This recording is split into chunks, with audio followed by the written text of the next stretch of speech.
আরও একটা নতুন ভিডিওয় আপনাদের সকলকে স্বাগত।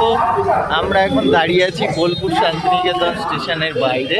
এখানে এখন চলছে পৌষ মেলা, সেই জন্যই আমরা এখানে এসেছি পৌষ মেলা উপলক্ষে। তো চলুন আজকে পৌষ মেলা ঘুরে দেখা যায়। আপনাদের সকলকে স্বাগত জানাই দ্য বহিমিয়ান সোলের আরও একটি নতুন বেড়ানোর গল্পে। আমাদের আজকের জার্নির গল্প শুরু হলো সেই নৈহাটি স্টেশন থেকে। সকাল 7:56 মা তারা এক্সপ্রেস ধরে আজ আমরা পাড়ি জমাবো রবি ঠাকুরের স্মৃতি বিজড়িত সেই শান্তিনিকেতনে। ট্রেনে রিজার্ভেশন নেই, অগত্যা ভরসা সেই জেনারেল কামরা। জেনারেল কামরাতেই হবে আমাদের আজকের সফর। হাওড়া থেকে বন্দে ভারত বাদে বাকি যে কোনো ট্রেনেই সময় লাগে 2 ঘন্টা 20 মিনিট মতো। অজস্র ট্রেন রয়েছে এই পথে। শিয়ালদা থেকে আমাদের এই মা তারা এক্সপ্রেসে সময় লাগবে 3 ঘন্টার কাছাকাছি। তবে উত্তরবঙ্গগামী প্রচুর ট্রেনও পেয়ে যাবেন এই পথে। নৈহাটি থেকে প্রায় 2.5 ঘন্টা জার্নি করে আমরা এসে পৌঁছে গেলাম বোলপুর শান্তিনিকেতন স্টেশনে। 1 নম্বর প্ল্যাটফর্মের বাইরেই রয়েছে টোটো স্ট্যান্ড। এবার এখান থেকেই একটা টোটো নিয়ে আমরা চললাম মেলা প্রাঙ্গণের উদ্দেশ্যে। ভাড়া পড়ল 100 টাকা। স্টেশন থেকে একটা টোটো পেয়ে গেলাম, টোটো নিয়ে আমরা যাচ্ছি পৌষ মেলা প্রাঙ্গণে। নৈহাটি থেকে আমরা ধরেছিলাম মা তারা এক্সপ্রেস। তো মা তারা এক্সপ্রেসে আজকে তো রিজার্ভেশন পাওয়া যায়নি, আমরা জেনারেল কোচে এলাম। ভয়াবহ অবস্থা, পা ফেলার জায়গা ছিল না। তো কিছুক্ষণ বর্ধমান পর্যন্ত তো খুব টাইট সিচুয়েশন ছিল। তারপর আমরা একটু জায়গা পেলাম, পেয়ে একটা জায়গা পেলাম, দুজনা ভাগাভাগি করে বসে। জেনারেল যাত্রার অভিজ্ঞতা কেমন হলো সেই বিষয়ে? অভিজ্ঞতা এটা এক্সপেক্টেডই ছিল এরকম ভিড় হবে। একে পৌষ মেলা, বোলপুর ট্রেন আসছে, তার উপর শেষ দিন আজকে রবিবার পড়েছে, তো এরকম একটা ভিড় এক্সপেক্টেডই ছিল। ঠিক আছে, মানে খুব একটা বেশি ডিস্টেন্স নয়, যেহেতু ঘন্টা 2-এর মধ্যে পৌঁছে গেছি, অসুবিধা হয়নি। আর লাস্টে তো 1 ঘন্টা দুজনে হাফ হাফ ভাগাভাগি করে বসে চলে এসেছিলাম। তো এখন পুরো চাঙ্গা, দারুণ ভাবে মেলা ঘুরবো আর আপনাদের দেখাবো। এতক্ষণ রোদ ছিল না, এখন একটু রোদ উঠেছে। আর এখানে কিন্তু বেশ ঠান্ডা আছে, আমাদের ওদিকের থেকে বেশ ঠান্ডা, বেশ ঠান্ডা হাওয়া। তো টুপি পরে নেই এখন, কিন্তু রোদ উঠলো বলে টুপিটা খুলে ফেললাম, নাহলে এতক্ষণ টুপি পরে পুরো মাফলার ফাফলার মুখে দিয়ে বসেছিলাম। তো বেশ ভালো লাগছে। টোটোর ভীষণ লাইন, এখনো স্টেশন চত্বর থেকে আমরা বেরোতে পারি। এতক্ষণে আমরা স্টেশন চত্বর পার হচ্ছি, স্টেশন চত্বর থেকে বেরোলাম জাস্ট। দেখুন চারিদিকে কি ভিড়। আজ হলো ডিসেম্বরের 28 তারিখ, একদম শেষ বেলায়। তো পৌষ মেলারও আজকে শেষ দিন। কদিন আগেই আমরা একটা ট্যুর করে ফিরেছি, সেই ভিডিও কিন্তু আসবে। কোথায় করেছি সেটা তখনই জানাবো, তো সেই ভিডিও আসবে এর পরে, তো সেটাও কিন্তু মিস করবেন না। আর আমাদের চ্যানেলটিকে সাবস্ক্রাইব করে রাখবেন, তাহলে কোনো ভিডিওই আপনাদের মিস হবে না।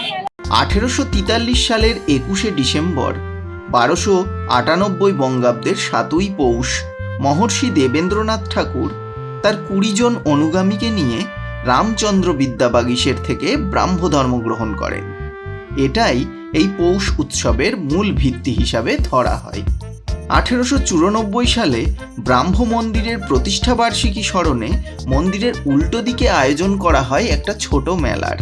সেটাই এই পৌষ মেলার সূচনা। তখন থেকে এখন পর্যন্ত ধারাবাহিকভাবে এই পৌষ উৎসব বা পৌষ মেলা চলে আসছে।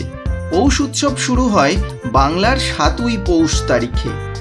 ইংরাজি মাস অনুযায়ী 23শে ডিসেম্বরের কাছাকাছি কোনো একটা তারিখে হয়। কোভিড পরবর্তী সময়ে গত বছর থেকে আবার এই মেলা বিশ্বভারতী আয়োজন করে চলেছে। ঠান্ডাটা কিন্তু বেশ জমকে পড়েছে না, জমিয়ে ঠান্ডা পড়েছে। হাওয়া দিচ্ছে মিনমিন করে, আর জমিয়ে ঠান্ডা। সিরিয়াসলি এতটা ঠান্ডা এখানে হবে ভাবতে পারিনি। আমাদের ওদিকে কিন্তু এতটা ঠান্ডা নেই। সকালবেলা ঠান্ডা ছিল, কিন্তু এখানে যেন অনেকটা বেশি।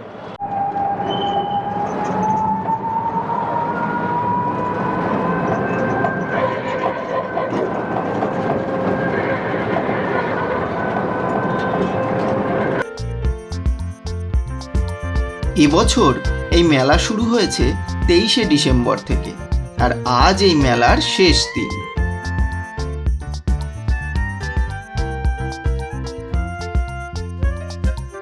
এই যে আমরা চলে এসেছি মেলা প্রাঙ্গণের কাছাকাছি।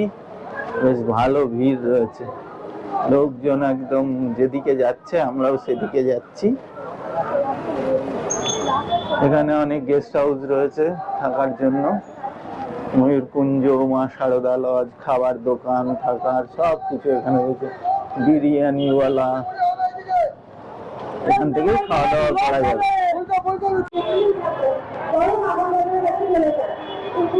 এই আমরা ঢুকে পড়লাম পৌষ মেলার মধ্যে। চারিদিকে এই মেলার সব দোকান বসে গেছে। এইদিকে হচ্ছে মূল মাঠ, শুরু মেলা। এই যে শেষ দিন আজকে, আর আমরা চলে এসেছি। প্রচুর ভিড় জমে উঠেছে মেলা একেবারে সকালবেলা থেকেই। আজকে যেরকম ঠান্ডা আর তার সাথে মেলা। চলুন এবার শুধু আপনাদের মেলাই দেখাই, কি ধরনের জিনিসপত্র, কোথায় কি পাওয়া যাচ্ছে, সমস্ত কিছু দেখায়। চলুন। দেখুন চারিদিকে খাবারের দোকান, এসবের দোকান, এইদিকে হাওয়াই মিঠাই।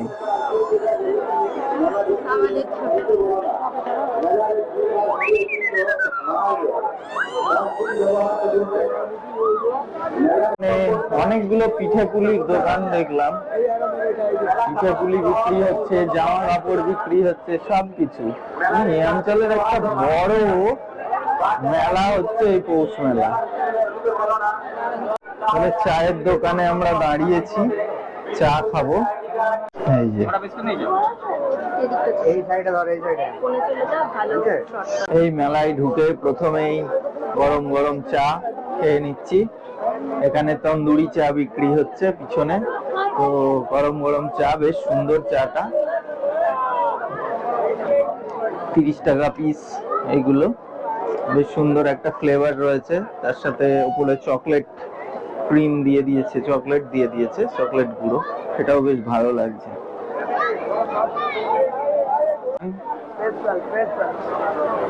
এদিকে সব খাবারের দোকান, খাবারের দিকে আমরা চলে এসেছি প্রথমে।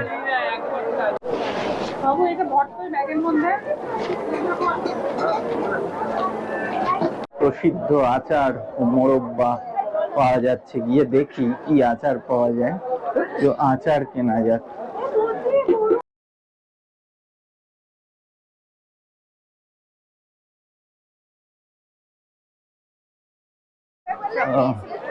এখান থেকে আমরা নিয়ে নিলাম একটু আচার। তেঁতুলের আচারটা দুর্দান্ত খেতে, টেস্ট করালো। তো তেঁতুলের আচার 250 নিল, 110 টাকা। আর নিলাম লঙ্কার আচার, লঙ্কার আচার খুব ভালো লাগে। আর তার সাথে হজমিগুলি নিয়ে নিলাম, হজমিগুলি নিল 250 গ্রাম, 100 গ্রাম হচ্ছে 60 টাকা, তো 50 গ্রাম নিয়ে নিলাম। ওই আনার দানাগুলো, ওগুলো বেশ ভালো লাগে। তো বেশ মোটামুটি 250 টাকা একটা বাজেট হয়ে গেল, দুটো আচার আর হজমি মিলিয়ে। চলুন দেখি আর কি কি নেওয়া যায়। এখানে এখন আখের রস খাচ্ছি।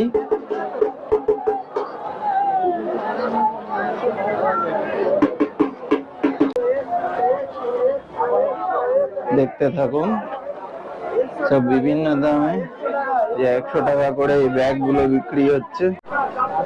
কি সুন্দর পুতুল গুলো তৈরি করেছে না? এই পৌষ মেলা কিন্তু বেশ বড়, ভুবনডাঙ্গার মাঠে এই পৌষ মেলা অনুষ্ঠিত হয়। 7ই পৌষ মেলা শুরু হয়েছে, আর আজকে শেষ দিন। এদিকে শুধু ফুলের মেলা, ঘর সাজানোর নানা ধরনের ফুল এখানে রয়েছে। ডোকরার জিনিস এইদিকে সব পাওয়া যাচ্ছে, সামনেও বিক্রি হচ্ছে।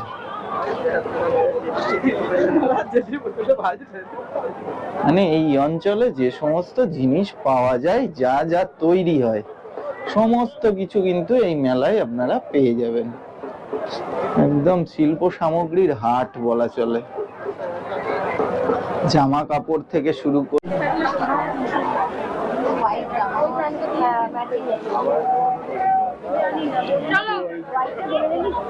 এখান থেকে যেটা খুঁজছিলাম সেটা পেয়ে গেলাম, ফ্রিজ ম্যাগনেট। তো তিনটে ফ্রিজ ম্যাগনেট নিলাম, তিনটে 100 টাকা নিল।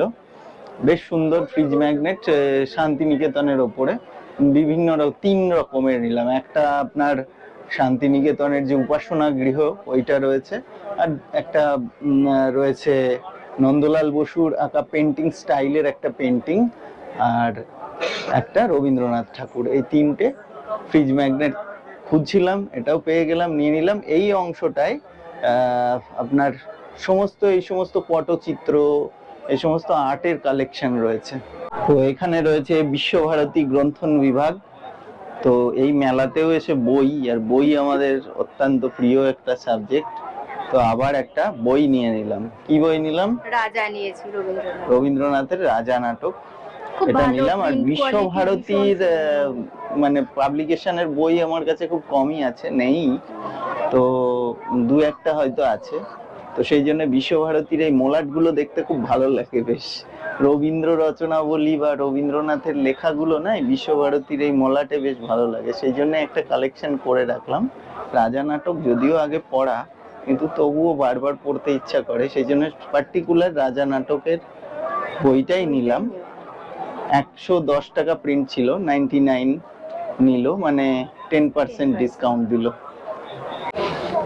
এখানে থিম করে সাজানো রয়েছে বেশ কিছু রবীন্দ্র ভাবনা। এখানে সুন্দর করে একটা গ্যালারি মতো তৈরি করা হয়েছে। তো গ্যালারিটা চলুন একটু ঘুরে দেখি। এই জায়গাটায় বেশ সুন্দর করে একটা আর্ট ওয়ার্ক, আর এইদিকে গ্যালারি গুলো। এখানে রবীন্দ্রনাথের সমস্ত এখানে রবীন্দ্রনাথ সম্পর্কে ছবি এবং লেখার মাধ্যমে বিভিন্ন ফ্যাক্টস গুলো তুলে ধরা হয়েছে। তার জীবনের নানা ঘটনাগুলোকে পরপর ক্রমানুসারে সাজানো রয়েছে। একটা গ্যালারি করে দেওয়া আছে। যৌগিক কলা এবং বিজ্ঞান, এই সমস্ত একটা গ্যালারি করা, গ্যালারি করা রয়েছে একটা আর্টের, তাই না? বেশ বড় জায়গা নিয়ে মেলাটা কিন্তু দেখতে পাচ্ছি। এখন আর্ধেকও বোধহয় দারুণ জমে উঠেছে, আর্ধেকও ঘুরতে পারিনি। এখন কিন্তু রোদ ওঠার পর একটু গরম গরম লাগছে। এখন ভরা দুপুর বেলা, প্রায় 1টা বাজতে গেল। তো দুপুর তো এখন রোদ লাগবেই, আর সেই জন্য একটু গরম গরম লাগছে। তবে ঠিক আছে, সব মিলিয়ে প্লিজেন্ট ওয়েদার, বেশ সুন্দর কাটছে। তবে এখানে প্রচুর বইয়ের স্টল হয়েছে। মেলার এই দিকটাই রয়েছে বাচ্চাদের এরিয়া, নানান রকম নাগরদোলা, তারপরে স্লিপ, ওই সমস্ত জিনিসগুলো রয়েছে। বাচ্চারা এই দিকটাই এনজয় করতে পারবে। বিভিন্ন ধরনের অ্যাক্টিভিটিস রয়েছে বাচ্চাদের। এই দিকটা দেখুন, নাম দেওয়া আছে শিশু বান্ধব কর্নার। এইখানটায় বাচ্চাদের জন্য বিভিন্ন নাগরদোলা রয়েছে, আর চাইল্ড বিভিন্ন ধরনের একটা মঞ্চও করে দেওয়া রয়েছে, শিশুদের মুক্তাঙ্গন বলে, ছোট বাচ্চাদের সবকিছু। আর এখানে পশ্চিমবঙ্গ সরকারের যে সমস্ত প্রকল্পগুলো চলছে সেগুলো এইখানটায় তুলে ধরা হয়েছে সমস্তগুলো। বাচ্চাদের ক্ষেত্রে যেগুলো রয়েছে, চাইল্ড হেল্পলাইন, শিশু সুরক্ষা বিভাগ, সমগ্র শিক্ষা মিশন, সমস্ত কিছু এখানে তুলে ধরা হয়েছে। এদিকে আবার রয়েছে সব খাবারের দোকান, তবে এগুলো সব ফাস্ট ফুডের। ওই দিকটা যেরকম লাঞ্চ ব্রেকফাস্ট করার মতো, এখানে সব ফাস্ট ফুডের স্টল, ঘুগনি, চুড়মুড়, পাপড়ি চাট, এগ রোল, এখানে রয়েছে বাদাম, ওদিকে কুলফি, রাবড়ি কুলফি বিক্রি হচ্ছে। সব মিলিয়ে বেশ জমজমাট পরিবেশ একটা। সন্ধ্যাবেলা আরো বেশি এনজয় করা যায়। মেলার আসল মজা সেটা কিন্তু সন্ধেবেলায়, আলো যখন জ্বলে ওঠে, চারিদিক সেজে গুজে ওঠে, সেই সময় মেলা দেখতে কিন্তু দুর্দান্ত লাগে। তো সন্ধেবেলায় তো আমাদের পক্ষে ঘোরা সম্ভব নয়, আজকেই ব্যাক করব। তো এত বড় মেলা ঘুরে দেখতে কিন্তু একটা দিন সময় কিন্তু লাগবে। তো ভালো করে দেখতে হলে আপনাদের এখানে থাকতে হবে। থাকার জন্য বিভিন্ন হোটেল ফোটেল রয়েছে, তবে এই সময় হোটেলের ভাড়া কিন্তু অনেকটাই বেশি থাকে। অনেকক্ষণ ধরেই ঘুরছি, প্রায় 1.5-2 ঘন্টা হয়ে গেল। এবার একটু খাওয়া দাওয়া করতে হবে। মেলার মধ্যেই কিছু খাবো কিনা ভাবছি, দেখি কোথায় খাবারের দোকান অনেকগুলো ভালো ভালো দেখলাম, অনেকগুলো ক্যাটারার্স রয়েছে। তো দেখি কোনটা ভালো হয়, সেখানে কিছু খেয়ে নেবো। গীতাঞ্জলি ক্যাটারার্স দেখা যাচ্ছে, ওখানেই একবার ঢু মেরে আসি, দেখা যাক কি পাওয়া যায়। আমরা নিলাম 1 প্লেট প্রন বিরিয়ানি, প্রন বিরিয়ানির সাথে দই বড়া আর একটা ওয়াটার, মিনারেল ওয়াটার। এর খাবার দই বড়া চলে এসেছে, এছাড়া আমাদের প্রন বিরিয়ানি, 2টো প্রন রয়েছে, একটা আলু রয়েছে, আর বেশ সুন্দর দেখতে হয়েছে বিরিয়ানিটা। দেখি কেমন খেতে, খেয়ে আপনাদের বলছি। সাথে রয়েছে রায়তা, স্যালাড, আর ওদিকে আমরা নিয়েছি দই বড়া। টেস্ট কেমন? বেশ সুন্দর খেতে, কিন্তু খেয়ে দেখলাম দুর্দান্ত লাগলো। আলু দিয়ে খেয়ে দেখলাম, পুরো চিংড়ির গন্ধ, তার সাথে পুরো বিরিয়ানির টেস্ট, জমজমাট। মেলার মধ্যে কিন্তু বেশ ভালো খাবার। দোকানটা দেখেই ঢুকলাম, মনে হয় বেশ ভালো বড় মাপের ক্যাটারার এখানকার। যাক, মেলার মধ্যে খাওয়া দাওয়াটা কিন্তু দুর্দান্ত হলো, বেশ সুন্দর লাগলো খেতে। প্রন বিরিয়ানিটা একদম অসাধারণ ছিল, আর তার সাথে আরো যে বড়াটা নিয়েছিলাম সেটাও কিন্তু দুর্দান্ত, বেশ ভালো লাগলো খেতে। তো এই ক্যাটারার্সটা যেরকম ভাবে দেখেছিলাম সেই অনুযায়ী এদের খাবারের কোয়ালিটিও কিন্তু খুব সুন্দর। স্কুটির চাবি হারিয়ে গেছে, মেলার প্রাঙ্গণে একটি টিভিএস স্কুটারের চাবি হারিয়ে গেছে। যদি কেউ পেয়ে থাকেন, অতি সত্বর সেটি এনএসএস অনুসন্ধান কেন্দ্রে এসে জমা করে যাবেন। দিয়ে আমরা বেরোচ্ছি।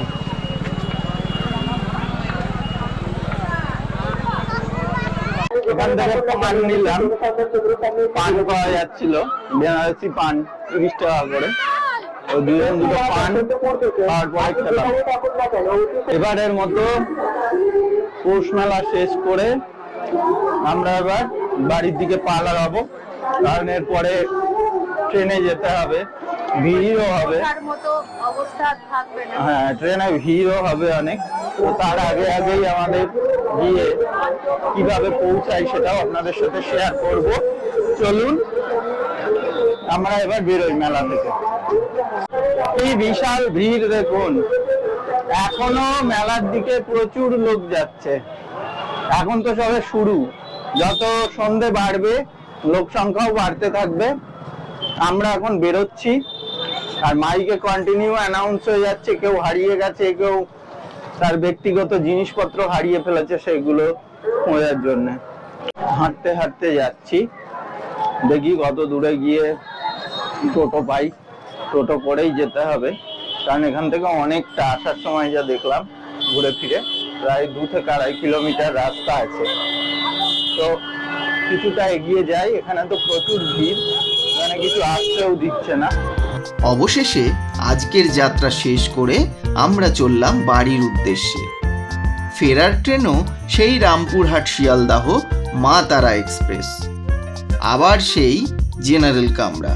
তাহলে কেমন লাগলো আজকের এই বেড়ানোর গল্প জানাবেন কিন্তু, আর ভালো লাগলে অবশ্যই চ্যানেলটিকে সাবস্ক্রাইব করে দেবেন। শেষে আমরা পৌঁছে গেলাম নৈহাটিতে। অনেক যুদ্ধ করে আবার সেই জেনারেলে। আর আমাদের ভিডিও কেমন লাগলো অবশ্যই জানাবেন। আবার আপনাদের সঙ্গে দেখা হবে অন্য কোনো ভিডিওতে। ততক্ষণের জন্য টাটা।